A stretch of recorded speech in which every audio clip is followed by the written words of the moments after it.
For the last time, it's Dr. Murphy, I corrected the floating registration orb, trying not to sound too annoyed. Not Mr. Murphy, not Earth Representative Murphy, and definitely not potentially dangerous specimen Murphy. Dr. Finn Murphy. The orb's metallic surface rippled in what I assumed was the robot equivalent of an eye roll. Apologies, Dr. Murphy. Your credentials have been updated.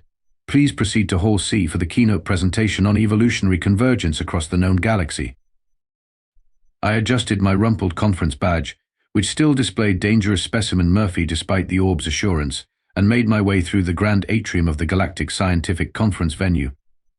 The space station's architecture was deliberately designed to make everyone feel small and insignificant, with towering crystalline columns stretching up into darkness and holographic star maps swirling overhead. Very on brand for the stuffiest scientific gathering in 12-star systems. The coffee in my hand was the only thing keeping me remotely functional after the 36-hour journey from Earth. The artificial gravity was set slightly too high for human comfort, probably because most of the attendees came from high-gravity worlds and thought the rest of us were just being lazy. My legs felt like lead as I trudged toward Hall C. Dr. Murphy, a high-pitched voice called out. I turned to see Professor Wykes, my former xenobiology instructor, gliding toward me on her gravitational disk. The Arcturian's tentacles were wrapped in the traditional academic sashes of her people, making her look like a cross between a jellyfish and a university graduation ceremony.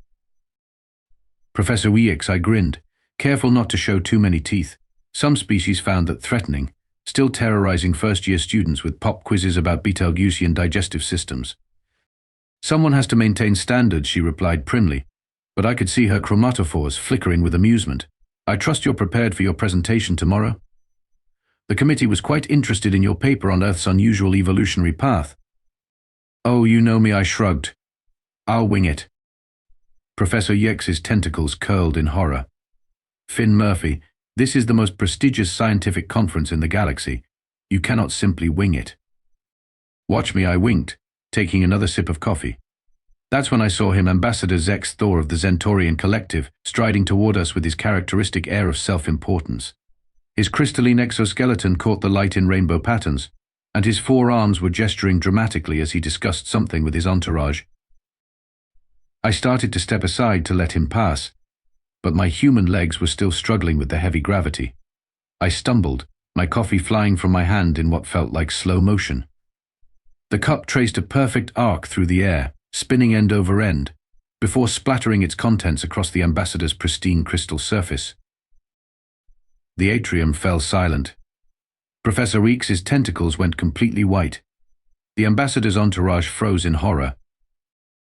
Oh crud, I muttered, watching brown liquid drip down the now steaming ambassador's face. I don't suppose you'd believe me if I said that on Earth. This is actually a traditional greeting of great respect. Ambassador Zex'thor's crystalline structure began vibrating at a frequency that made my teeth hurt. You, primitive organic waste form. Now that's just hurtful, I replied, reaching for the handkerchief in my pocket. Let me help clean that up. Do not touch me, he shrieked, backing away. Security. Remove this. Human from my presence. As security drones began converging on our location, Professor Wykes quickly intervened. Ambassador, please accept my deepest apologies. Dr. Murphy is one of our most promising xenobiologists, despite his human tendencies. Perhaps we could. I don't care if he's the foremost expert on quantum consciousness in the universe, the ambassador interrupted. He is clearly as barbaric as the rest of his species. To think they let these creatures present at our conference. I opened my mouth to point out that technically the coffee was from his home world's most popular interstellar chain, but Professor Wykes' warning look made me think better of it. The security drones surrounded us, their sensors scanning for signs of further beverage-based aggression. Right then I sighed, raising my hands in surrender. I'll just go get cleaned up and maybe find some tea instead. Much safer. Less projectile potential. As the drones escorted me away, I couldn't help but wonder if this was going to affect my presentation time slot tomorrow. On the bright side, at least I was fully awake now. Nothing like a minor diplomatic incident to get the blood pumping. The next morning, I stood before an audience of the galaxy's most distinguished evolutionary scientists, with a slight hangover and yesterday's coffee stains still visible on my shoes. The conference room was packed, apparently. Word of the crazy human who assaulted Ambassador Zex'thor with a hot beverage had spread faster than a quantum virus. Distinguished colleagues, I began, trying to sound more professional than I felt. Today we're going to talk about why humans are weird. And before anyone brings up the coffee incident, that's not what I mean. A holographic display materialized behind me, showing Earth's evolutionary timeline. Now, every species in this room evolved alongside natural predators.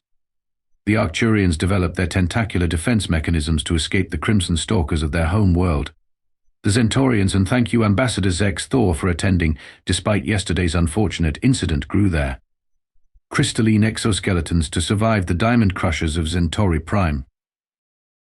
The Ambassador's structure vibrated with what I hoped was agreement, and not residual coffee-related rage.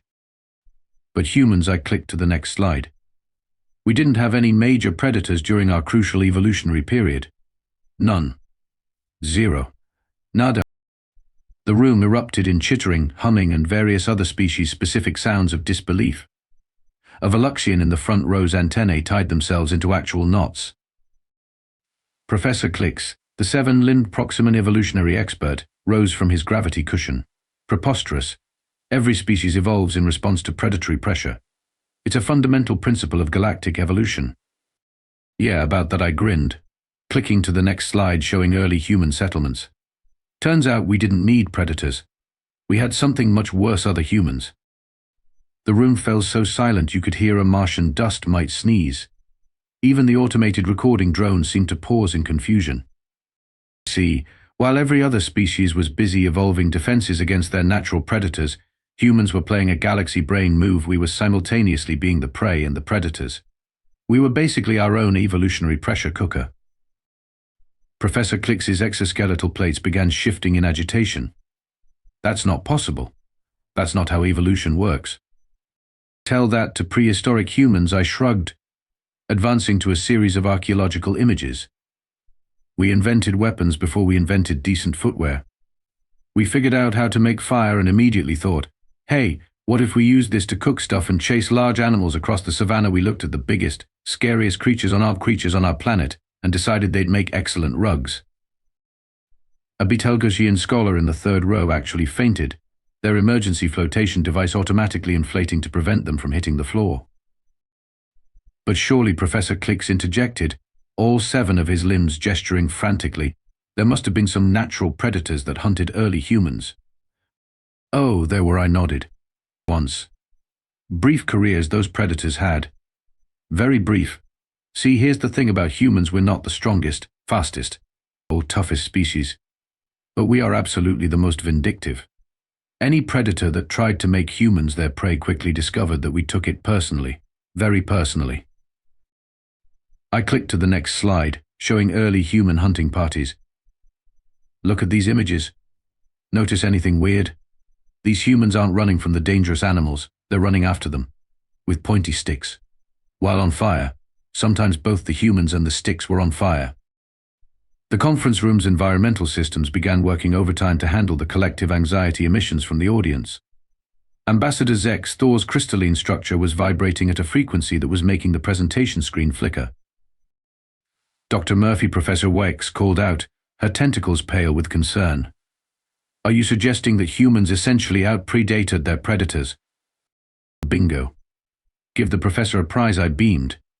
We didn't need to evolve natural defenses because we were too busy inventing artificial ones, and then using those inventions to hunt down anything that tried to hunt us, and then turning their skins into fancy hats. That's when Professor Klix stood up so quickly his gravity cushion short-circuited. This is an outrage, a complete violation of all known evolutionary principles. I demand to see your research data. Sure thing, I replied, pulling up my detailed analysis. But first, quick question for the audience: anyone here ever wonder why humans are the only species that intentionally seeks out spicy food? No? Well, funny story about that. The emergency medical drones began deploying in earnest as more scholars started fainting. This was going even better than I'd expected. As the medical drones finished distributing calming pheromones throughout the conference room, I pulled up my next slide. Now, who's ready to talk about human endurance hunting? Please, Professor Clicks pleaded, all 7 appendages raised in a universal gesture of stop this madness. Surely you don't mean. Oh, but I do, I grinned. Picture this, you're a prehistoric antelope, living your best life on the African savanna. Suddenly you spot a weird bipedal creature. It's not particularly fast or strong, but it just keeps following you, hour after hour, under the hot sun. This persistent nightmare just keeps showing up. It never gets tired. It never stops. And it's probably already named the spear it's going to use on you. The Veluxian with the knotted antennae began untying themselves just to tie up again in new, more distressed patterns. But that's not even the scary part, I continued, thoroughly enjoying myself now. The scary part is that we thought this was fun. We still do. We have these things called marathons where we run ridiculous distances for entertainment. Some of us climb mountains for hobby. Do you know what we call activities that could easily kill us? Sports. Professor UX's tentacles were now cycling through every known color in the visible spectrum. Dr. Murphy, perhaps we should take a brief recess. No. This is the good part, I insisted, switching to a new slide showing ancient human cave paintings. See these? Early humans documented their greatest hits. Look at this one, that's a group of humans using teamwork to take down a mammoth. And this one, that's humans discovering that if you hit things hard enough with other things, you can make better things for hitting things with. The conference room's automated translator system was beginning to smoke slightly as it tried to keep up with the variety of distressed alien vocalizations. And here's where it gets really interesting, I said, pulling up genetic data charts. While every other species was evolving specific defenses against specific predators, humans were going full chaos mode. We developed this neat trick called adaptability. Instead of evolving to handle one type of threat, we evolved to handle any threat by either befriending it, eating it, or turning it into a widely marketed consumer product.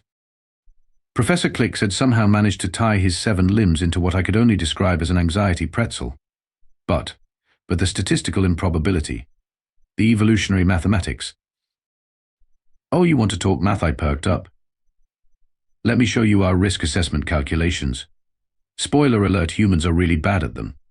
We see something that could definitely kill us and our first thought is usually, I wonder what would happen if I poked it. The holographic display shifted to show various human innovations throughout history. Look at fire, for instance. Every other species evolved to fear and avoid it. Humans? We went straight to what if we used this terrifying nature force to make our food taste better, and then what if we used it to reshape metal, and then what if we used it to launch ourselves into space? A Centaurian physicist in the back raised an appendage. Are you suggesting that humans actively sought out dangerous situations as an evolutionary strategy? Sought out? My friend, we invented new dangerous situations when we got bored with the existing ones. We weren't content with natural predators, so we created artificial ones. We call them deadlines and social obligations. The emergency medical drones were now dispensing stress relief tablets at an alarming rate. But the most incredible part, I said, lowering my voice dramatically, is that we turned our predatory nature into culture. We didn't just survive, we created entire civilizations based on our ability to outthink, outlast, and out-crazy any threat we encountered. We turned our persistent hunting strategy into corporate business models. Professor Wykes had finally regained enough composure to speak. Dr. Murphy, are you seriously suggesting that human civilization is essentially built on the principle of being scarier than anything that might try to eat you? Finally. Someone gets it, I exclaimed. Why evolve natural armor when you can build a tank? Why develop biological weapons when you can create lawyers? Why grow defensive spines when you can invent passive-aggressive sticky notes? The room had grown so quiet you could hear the collective existential crisis settling in. Then Professor Clicks, still tangled in his own limbs, whispered the question everyone was thinking: what happened to the species that tried to prey on early humans? I smiled my most reassuring smile, which in retrospect probably didn't help. Let's just say they're all featured prominently in our natural history museums. Very prominently.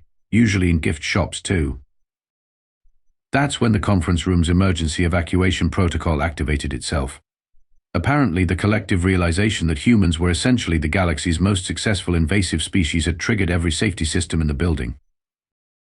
I watched as various distinguished scientists made their way to the exits with what they probably thought was casual haste. Should I hold off on the presentation about how we domesticated wolves by basically peer pressuring them into being our friends? The room was empty before I finished the sentence. Only Professor Wykes remained, her tentacles now a pale shade of "why did I ever write you a recommendation letter" green. "Well," I said brightly, "I think that went rather well, don't you?" The conference's emergency response team had barely finished ventilating the room when Professor Klix came storming back in, his 7 limbs now successfully untangled and gesturing in what I assumed was scholarly outrage. "This is unacceptable," he declared, his translator barely keeping up with his agitation. "I demand a formal debate. Your assertions about human evolution violate every principle of xenobiology we've established over the past 3 centuries. You really want to do this?" I asked, casually picking up a conference chair and spinning it around to sit backwards on it. Because if there's one thing humans love, it's finding weird ways to use furniture. I've got plenty more slides about human weirdness. The room began filling up again, this time with an air of morbid curiosity. Even Ambassador Zex'thor had returned, though he was maintaining a safe distance and had equipped himself with what appeared to be a beverage-proof force field. Professor Klix activated his presentation interface. Every species in the known galaxy evolved specific defensive adaptations. The Proximans developed our multi-limb coordination to escape predators. The Zentaurians grew their crystalline armor. The Arcturians— "Yeah, we covered this part already," I interrupted, reaching into my pocket and pulling out a protein bar. "But here's a fun question: what did all those predators evolve to counter those defenses?" "Well, obviously they," Professor Klix paused, his data streams flickering. "They would have." "They didn't," I said, unwrapping the protein bar with what several species probably interpreted as threatening deliberation. "Because once the prey species evolved their defenses, the predators either found easier targets or went extinct. But humans—" I took a bite, causing several nearby aliens to flinch. "We just kept coming up with new ways to solve problems." A Betelgeusian scholar raised their sensory appendage. "But surely there must be some evolutionary constant among humans. Some consistent defensive trait." "Oh, that's the best part," I grinned, brushing protein bar crumbs off my shirt. "Our consistent trait is inconsistency. Watch this." I walked over to the conference room's climate control panel. "This room is currently set to a temperature that's comfortable for most species here, right? About 28 degrees Celsius. Professor Klix's appendages began twitching nervously. "Yes, it's the galactic standard for conference venues." I adjusted the temperature down by 10 degrees. "Humans can adapt to this, then up by 15 degrees, and this then down again, and this too. We invented clothing so we could live pretty much anywhere. Then we invented climate control because sometimes we don't feel like wearing clothes." But that's technology, not evolution," Professor Klix protested. "Ah, but that's where you're wrong," I said, grabbing a decorative plant from the corner of the room. "See this? It's a Zentaurian razor leaf, right? Evolved to be untouchable." Ambassador Zex'thor's force field hummed louder. "Humans looked at plants like this and thought, I bet I can make that edible. And if we couldn't make it edible, we'd find some other use for it. Weapons, medicine, fashion, accessories, if it exists. Some human somewhere has tried to either eat it, fight it, or wear it as a hat." Professor Yex's tentacles had shifted to a shade of fascinated horror. "Are you suggesting that human technological development is actually an evolutionary trait?" "Now you're getting it," I exclaimed. "We didn't evolve biological solutions because we didn't need to. We evolved big brains and ridiculous pattern recognition abilities instead. When we couldn't run fast enough, we domesticated horses. When we couldn't fly, we built planes. When we couldn't breathe underwater, we invented submarines and scuba gear." "But that's not natural selection," Professor Klix was practically vibrating with academic indignation. "Neither is competitive hot dog eating. But we invented that too," I shrugged. "Here's the thing about humans: we don't just adapt to our environment, we adapt our environment to us. And if we can't adapt it, we'll move somewhere else and adapt that place instead." The room had grown very quiet. Even the automated recording drones seemed to be hovering more cautiously. "And you want to know the really weird part," I continued, warming to my theme. We do all this while being surprisingly fragile. We have no natural armor, no enhanced strength, no biological weapons. We're basically just clever apes with anxiety and opposable thumbs. But those thumbs? They let us make tools. And those tools let us do everything evolution didn't give us naturally. Professor Clix's academic database projector was now showing error messages. But what about the basic principles of survival? The fundamental drive to avoid danger. I pulled up a holovid of human extreme sports. Yeah, about that. We actually seek out danger for fun. Remember those marathons I mentioned? Some of us do those in desert heat, or Arctic cold, sometimes carrying weights, sometimes while solving math problems. The error messages on Professor Clix's projector were now being replaced by questions marks and expressions of disbelief in 17 different alien languages. Face it, Professor, I said, leaning back in my backwards chair. Humans didn't just break the rules of evolution. We looked at the rulebook, used it as kindling for our campfire, and then wrote our own rules. In crayon. While cooking marshmallows. That's when Ambassador Zex'thor's force field suddenly sparked and failed, causing him to flee the room in what I'm sure he would later describe as a strategic diplomatic withdrawal. I believe Professor Zex'thor said into the ensuing silence that we may need to revise some of our fundamental theories about evolutionary development. Oh, just wait until I tell you about how we made wolves into pugs, I replied cheerfully. Now that's what I call playing fast and loose with natural selection. The debate might have continued indefinitely if Professor Zex'thor hadn't suddenly started glowing, something Arcturians only do when they've made a particularly startling realization. Dr. Murphy, she said, her tentacles practically strobing with excitement, would you mind if I access the ancient archives? There's something I remember reading once. Go for it, I said, wondering what could possibly make this situation more interesting than it already was. The holographic display shifted as Professor Zex'thor interfaced with the station's database, pulling up records so old they had to be translated from 3 dead languages. The text was accompanied by diagrams that looked like they'd been drawn by someone having an existential crisis. Oh, she said softly. Oh my! What is it, Professor Clix demanded, all 7 limbs twitching with academic curiosity. According to these records, Professor Zex'thor began, her chromatophores pulsing with disbelief. Approximately 300,000 years ago, the ancient Galactic Council conducted a series of experiments. I leaned forward in my still backwards chair. What kind of experiments? They were concerned about a promising planet in the Orion Arm, a planet that showed signs of developing a potentially intelligent species, but one that seemed to be developing. Wrong. Wrong, how, I asked, though I had a feeling I knew where this was going. The species' early humans weren't following any known evolutionary patterns. They showed no signs of developing natural defenses, yet they were thriving. The Council decided to correct this oversight. The room had gone so quiet you could hear the dust mites gossiping. They introduced predators, she continued, her glow intensifying. Specifically engineered apex predators from across the galaxy, modified to survive in Earth's environment. The Council's records show 17 separate attempts to establish natural predator populations on Earth. Professor Clix's appendages froze mid-twitch. And nothing, Professor Zex'thor replied. They all went extinct. Every single one. The Council's observation logs become increasingly confused, then concerned, then.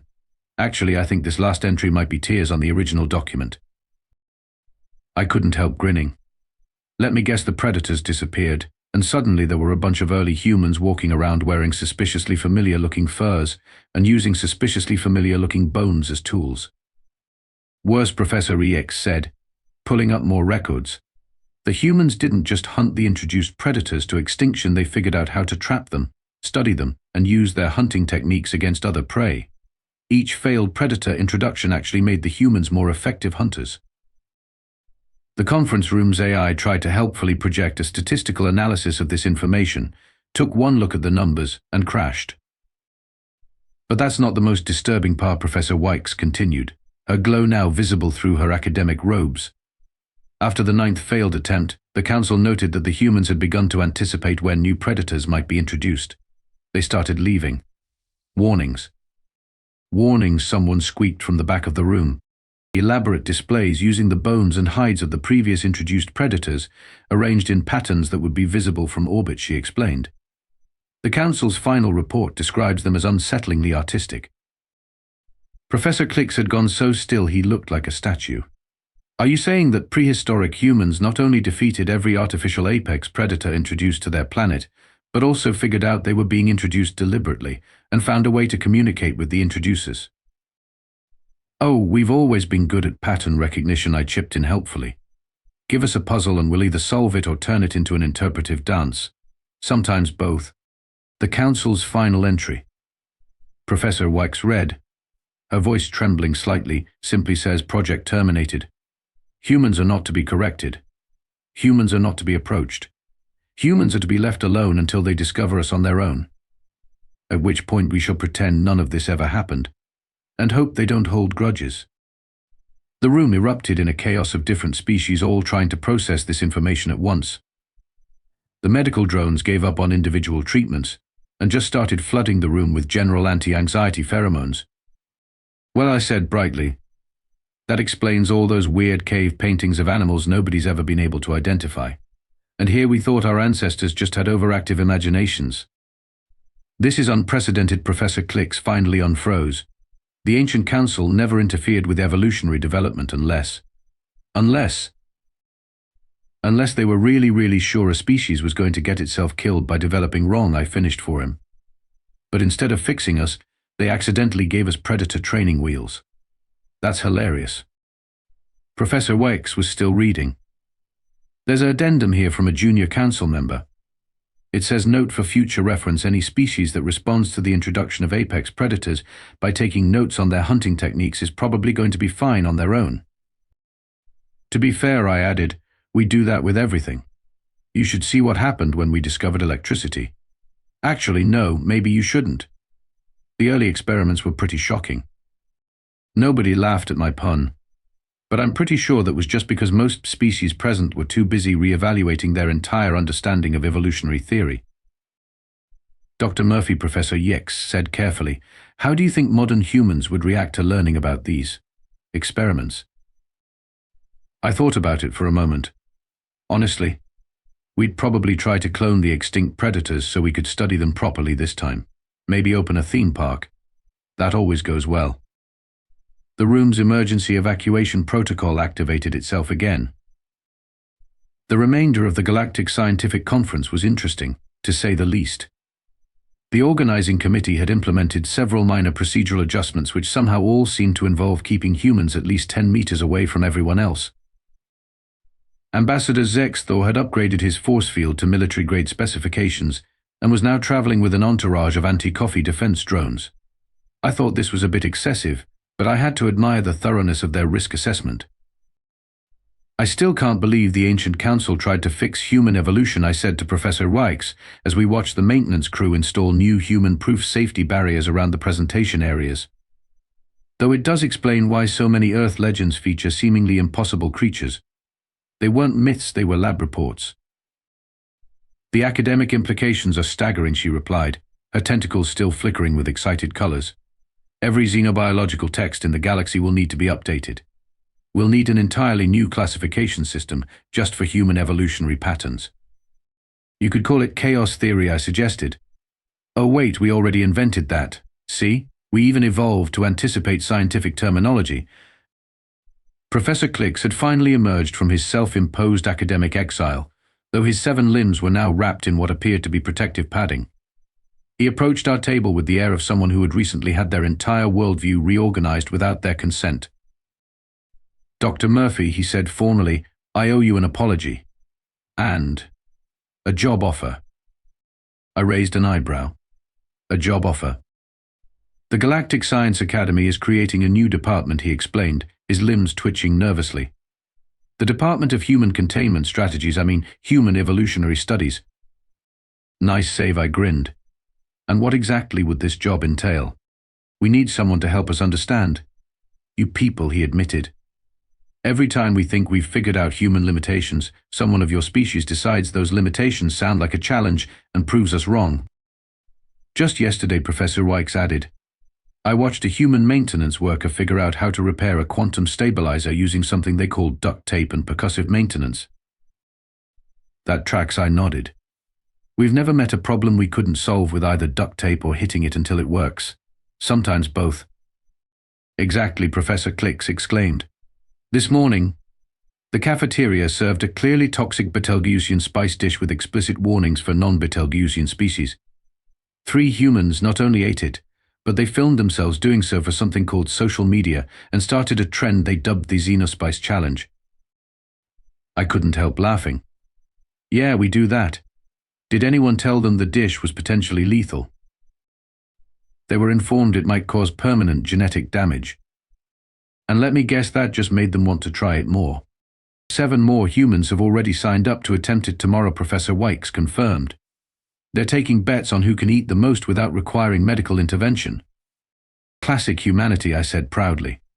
So this new department, you basically want me to explain why humans are like this. More importantly, Professor Klix added, we need someone to help us establish safety protocols that humans might actually follow, instead of treating them like exciting suggestions for new ways to almost die. Good luck with that, I snorted. We invented parkour because regular walking was too boring. We created hot sauce because regular spicy wasn't spicy enough. When we discovered that drinking fermented fruit juice could kill us, we turned it into a luxury industry. The conference room's AI, which had finally rebooted after its earlier crash, helpfully projected a series of human hold my beer videos it had found in its database. The display lasted approximately 3 seconds before the AI crashed again. Nevertheless, Professor Klix persisted, we need someone to at least try. Humanity is spreading across the galaxy at an alarming rate, and we need to understand how to coexist. You mean you need to understand how to survive us, I translated. That too, he admitted. I pretended to think about it, watching as another group of humans across the room discovered that the new safety barriers made excellent improvised parkour equipment. Tell you what I said finally. I'll take the job on one condition. Name it, Professor Klix said quickly. We renamed the department to Human Chaos Studies because, let's be honest, that's really what you're trying to understand. Agreed, he said, relief evident in all 7 of his limbs. Though I must ask, how do you propose to begin studying something as unpredictable as human behavior? I smiled, reaching for my coffee cup. Oh, I thought we'd start with a practical demonstration of human ingenuity. For instance, did you know that if you reconfigure the safety barrier's power supply, you can turn them into a pretty decent coffee maker? The conference's emergency evacuation protocol activated for the 3rd and final time, but I like to think it was doing it affectionately by that point. After all, the galaxy was finally beginning to understand us. And if understanding humanity meant installing increasingly complex safety protocols that we just treat as fun new challenges, well, that's probably the most human outcome possible. I took a sip from my jury-rigged safety barrier coffee maker and started drafting my first departmental memo. Day 1, humans gonna human.